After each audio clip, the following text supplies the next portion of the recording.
ये बड़े इलेक्शन की बात हो रही है तो नवाज शरीफ वतन वापसी के लिए उड़ान भरने को तैयार हो चुके हैं। 21 अक्टूबर की टिकट बुक करवा ली गई है। लंदन से अबुधाबी इंटरनेशनल एयरपोर्ट पर उतरेंगे नवाज शरीफ। आपको बताएं कि 21 अक्टूबर को ही अबुधाबी से पाकिस्तान के लिए रवाना होंगे और टाइम भी बता दिया गया है कि किस टाइम वो पाकिस्तान लैंड करेंगे। कायद मुस्लिम लीग नून ने निजी एयरलाइन की बिजनेस क्लास से टिकट बुक करवाई है और साथ ही साथ आपको बताएं कि लाहौर एयरपोर्ट पर शाम 6:25 पर लैंडिंग होगी। तो नवाज शरीफ जो कि 21 अक्टूबर को आ रहे हैं, टाइम भी पता चल चुका है कि किस टाइम पर नवाज शरीफ जो है वो वतन वापस आएंगे। नून लीग के तमाम जो रहनुमा जो उनके कायदीन हैं और जो उनके फॉलोअर्स हैं उन सबको जो है नवाज शरीफ की जो है वापसी का इंतज़ार है। इसी पर मज़ीद तफसीलात जानेंगे अपने नुमाइंदे ज़ुहैब काज़मी से। ज़ुहैब, डिटेल से जो है हमारे साथ शेयर कीजिएगा। पाकिस्तान मुस्लिम लीग नून के कायद नवाज शरीफ की वतन वापसी के लिए 21 अक्टूबर का ऐलान किया गया, जिसके बाद पाकिस्तान मुस्लिम लीग नून काफ़ी मुतहरक है और जलसों का और मीटिंग्स का सिलसिला भी जारी है। ताहम पाकिस्तान मुस्लिम लीग नून के कायद जो है 21 अक्टूबर की टिकट जो है वो बुक करवा चुके हैं। उनके लिए जो टिकट बुक करवाई गई है वो निजी एयरलाइन की है और वो लंदन से जो है 21 अक्टूबर को लंदन से अबुधाबी के इंटरनेशनल एयरपोर्ट पर जो है वो प्रवास पहली लेंगे और उसके बाद अबुधाबी के इंटरनेशनल एयरपोर्ट से लाहौर के लिए प्रवास जो है उनकी आएगी और बिज़नेस क्लास जो है उनके लिए बुक की गई है निजी एयरलाइन की। और बिज़नेस क्लास है वो जो अबुधाबी से पाकिस्तान पहुंचने का वक्त है वो 6:25 का है उस फ्लाइट का और पाकिस्तान 21 अक्टूबर को वो 6:25 पर जो है वो पहुंच जाएंगे। जी ठीक है, ज़ुहैब काज़मी हमारे साथ ही रहेगा। नून लीग के रहनुमा राना एहसान अफजल भी हमारे साथ मौजूद है। राना एहसान अफजल साहब, बहुत शुक्रिया आपके वक्त का। नवाज शरीफ बिलाखिर जो हैं वापस आ रहे हैं, 21 अक्टूबर की डेट है और अब टाइम भी बता दिया गया है वो कब पर लैंड करेंगे। और कल हमने देखा कि नवाज शरीफ की वापसी के साथ अब जलसों का भी आगाज़ हो चुका है और उसमें बयानिया भी काफ़ी क्लियर हो चुका है। क्या कहेंगे सबसे पहले इस हवाले से? जी बिल्कुल, मियां नवाज शरीफ इंशाल्लाह ताला 21 अक्टूबर को शाम लाहौर पहुंच जाएंगे और फिर वो मीनारे पाकिस्तान आएंगे जहां वो एक हिस्टोरिक खिताब करेंगे। मुल्क का आगे डायरेक्शन, किस तरीके से हमने महंगाई को काबू करना है, गुर्बत का खात्मा करना है और मुल्क को दोबारा तरक्की की राह पे लेके जाना है और आगे का लाएमल वो अपना बताएंगे और एक भरपूर और हिस्टोरिक वेलकम उनको दिया जाएगा।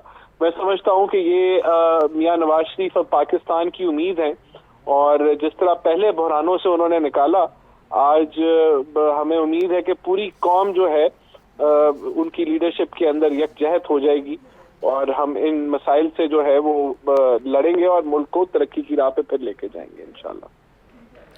अच्छा राना एहसान अफजल साहब, फजल रहमान का बयान भी यकीनन आपने सुना होगा। उन्होंने कहा है कि मशहद इलेक्शन से ज़्यादा इंपॉर्टेंट है, तो इस बयान पर आप क्या कहेंगे? देखिए, मैं समझता हूं कि अभी जो इलेक्शन का डिले है उसकी एक ही वजह है और वो आईनी और कानूनी वजह है कि सेंसस और डिलिमिटेशन अभी होने जा रही है। जब ये मरहला मुकम्मल हो जाएगा 30 नवंबर को, फिर आइन के मुताबिक 60 दिनों के अंदर अंदर इलेक्शन होने चाहिए।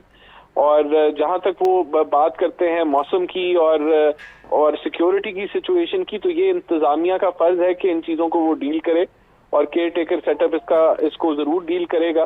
तो मैं समझता हूं कि विदिन 60 डेज इलेक्शन होना चाहिए। आगे अगर ये खुदा ना खास्ता अगर उससे आगे जाता है तो फिर बहुत सारी कंफ्यूजन और आपने जिस तरह कहा कि अगर इलेक्शन आगे जाते, इसी पर हम आपको बताएं कि पीपल्स पार्टी ने लाहौर हाई कोर्ट में भी चैलेंज कर दिया हल्का बंदियों के हवाले से। तो क्या आपको लगता है कि क्या ये जो इलेक्शन का प्रोसेस है वो इफेक्ट हो सकता है इससे?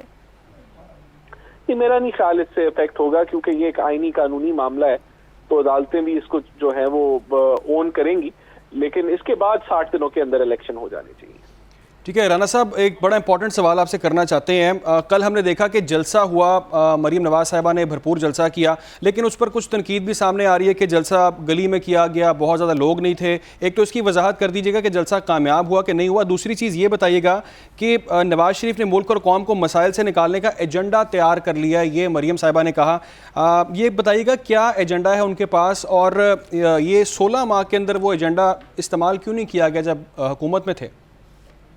देखिए, पहली बात तो ये कि ये जलसा नहीं था, ये कॉर्नर मीटिंग्स हैं। मरियम नवाज साहिबा जो हैं हल्कों के अंदर जा रही हैं और कॉर्नर मीटिंग्स कर रही हैं और आगे आने वाले दिनों में भी वो कॉर्नर मीटिंग्स करेंगी, रैलीज करेंगी, हल्कों के अंदर जाएंगी। तो हल्कों के अंदर जो है वो छोटी छोटी गलियां और इसी तरह यही चीजें होती हैं। तो वो जलसा जो है वो हमारा 21 अक्टूबर को होगा और वो एक पाकिस्तान का तारीखी जलसा होगा। जहां तक तो आप आगे के कह रहे हैं कि अलाइनमेंट 21 अक्टूबर को एक शानदार जलसा होगा और अभी जो है ये कॉर्नर मीटिंग्स है। बहुत शुक्रिया, हमारे साथ मौजूद थे नून लीग के रहनुमा राना एहसान अफजल, हमारे नुमाइंदे ज़ोहेब काज़मी हमारे साथ मौजूद थे और हमें इस हवाले से आगाह कर रहे थे।